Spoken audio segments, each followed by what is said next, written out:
Good morning, late morning. I've already been out in the, excuse me, out in the yard. But what I need to do now is get my face on so that I can be in public places to run a couple errands. Babysitting my grandpa today, and there's my cutie pie. Hi. Look at that. That's a handsome dog right there. Oh no, I love you. You're my favorite, of course. But that's a beautiful baby. Yeah. Well, okay, so what's on my mind today? Well, I can share this with you. I was just thinking this morning about meditation. For me, that's having quiet time, whether I'm in my garden or I'm actually just being still and clearing my mind. It lets other thoughts come in. For me, it works pretty quickly. I'm really blessed that way. Anyway, I was thinking today, because right afterwards I started putting on sunscreen for the day because I'll be outside again. And I was thinking about how much of us gets exposed to the elements the most, and which parts of us is the most vulnerable. And it came to me that my forehead, my ears, my neck and shoulders,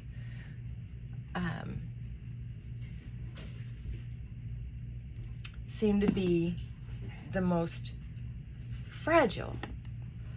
But if I put sunscreen on my forehead and I'm out in the yard especially, and I'm perspiring, that sunscreen's gonna find my eyes and it's gonna burn and it's not gonna be fun. And the fact is I don't have much trouble with my forehead other than some wrinkling. I mean, I've lost all of my freckles from my younger days. I'm pushing harder in there because I know I have extra makeup in this brush and I don't want to dip again, but I think I'm gonna have to. So anyway, then it came to me, and I think it's because I was able to slow down earlier, but what came to me is the parts of me that are the most exposed is my heart. Everything I put my body through physically or emotionally affects my heart.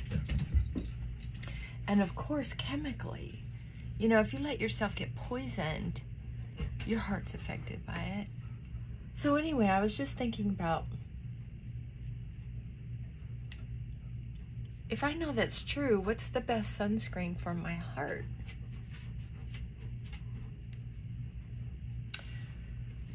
For some people, it's making a serious, thoughtful change to their diet,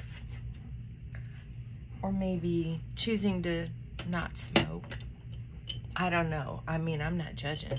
Thank God for cigarettes is what I say. Woo! Thank God. But I'm not endorsing it.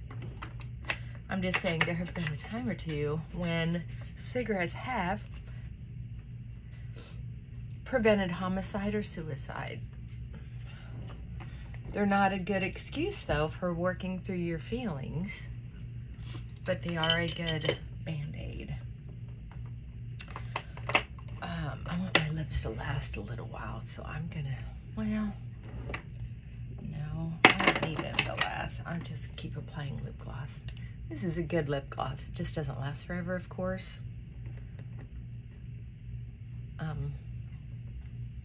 So anyway, I was also thinking that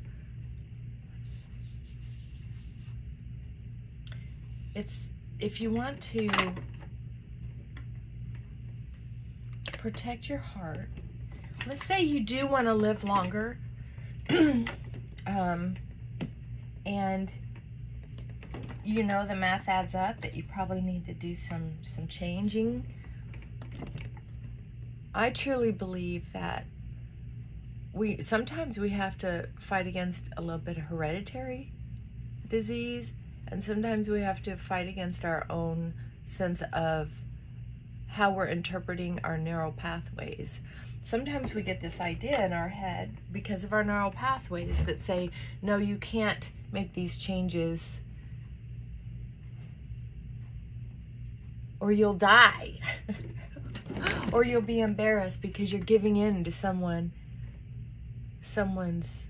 rules. We get rebellious. Well, what's interesting is that's how neural pathways work with addiction. So if you can accept that, oh man, you can accept that the physical withdrawal will only last so long. Problem is, it's also mental. It's not just physical. So if you can, matter of fact, people who are not heavy smokers, they have it worse because their neural pathways has made a literal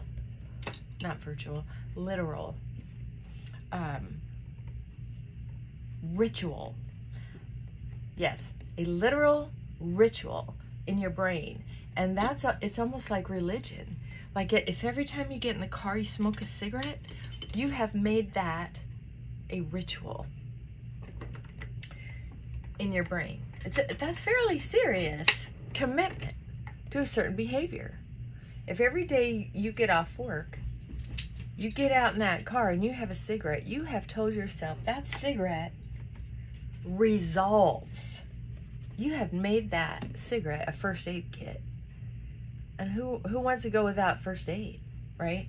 How many people have a cupboard with Band-Aids, peroxide, iodine, things like that? Neosporin, probably you never use, but you know you feel better having it in there, right? Like if you don't get to have that cigarette after work because you have to give somebody a ride home that's related to the boss or something, and you know you can't smoke in front of them, you know you can wait a minute or a few miles or what have you. You know that. But because it's a ritual, your brain knows you will get that cigarette sooner or later. You know it. So that makes that cigarette all the better.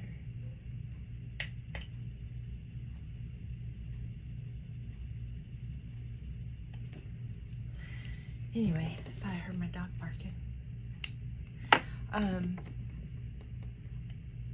So back to how to take care of our heart. So we can either use food, which some is not good for the heart, cigarettes, other drugs. And believe it or not, sometimes if you really get quiet and listen, you can hear your subconscious say, I'm going to continue doing these things because they give me relief. F it. Right? I'm going to have this cigarette knowing everything I know about my family history, about 3 other people having strokes or heart events in my family over the last year that are about my age.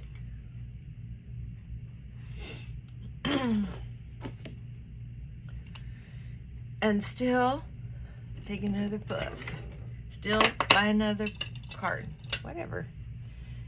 So recognize what we're doing here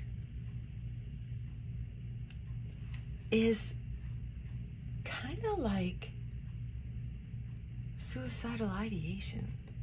So sometimes we have to ask ourselves, do we really want to die before our time? Because we're gonna die. It's just, do you want to rush it? Sometimes we do. That's all I know. So when you're putting on your sunscreen, think about how you're going out into the world. What are you exposing yourself to? What are you participating in? It's basically like smoking or drinking poison to your soul, you know? And if you can't change it, how can you change your thinking about it so it's not so destructive on your body? Because that, you know what, that's, if some of my studies are correct about how the change of thinking can help heal your body, then that means you can be in whatever field of work, whatever field of work, and find a way to maybe not find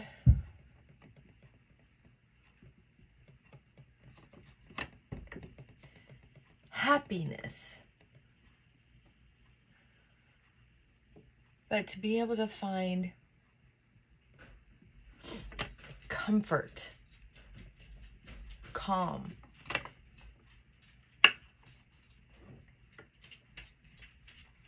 We don't have to be happy with our job, happy with our lot in life, with our marriage. We don't have to be happy. We don't have to be happy. But we do have to find a way to have comfort. And for you, if that's cigarettes or drugs or focusing on a healthier way of life, that's got to be up to you. It's got to be up to you.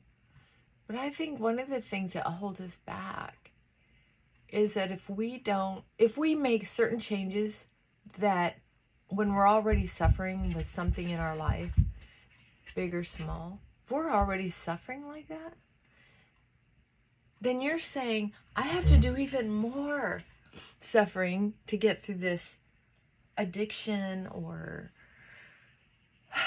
well, change in eating. Sometimes that can be an addiction. Whatever it is. It's even more of a burden, even more of a frustration, even more of a thought-provoking, energy-sucking behavioral choice. And it can be exhausting. So for people to think about making changes that creates a more energy sucker, to put it bluntly, somehow, I need a crazy eyebrow. What are you doing there? Somehow you got to make it worth it in your head for your neural pathways to say, okay, I'm going to give that a shot. Somehow you have to convince yourself that you're worth it. That you're worth it. And that's not easy for a lot of people.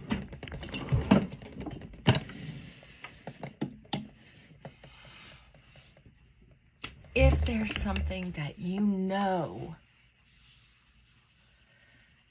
that I know, something or a behavior or a way of thought that's going to make a real difference to your life. Sometimes you have to just fake it, to fake believing that you have a life worth living. You don't know what's on the other side. Because even if you're in an uncomfortable job or marriage or family dynamic, if you're not being physically abused, right, sometimes you can change it enough in your head that you can stay in the situation until you have all your boxes checked before you leave. I mean, always have a safety plan. Always do that. Always have a backup plan. But you don't have to put yourself out there in the world until you're ready. You don't have to change jobs or families or homes or go through all the finances of a divorce until you're ready. You don't have to apply for another job until you're ready.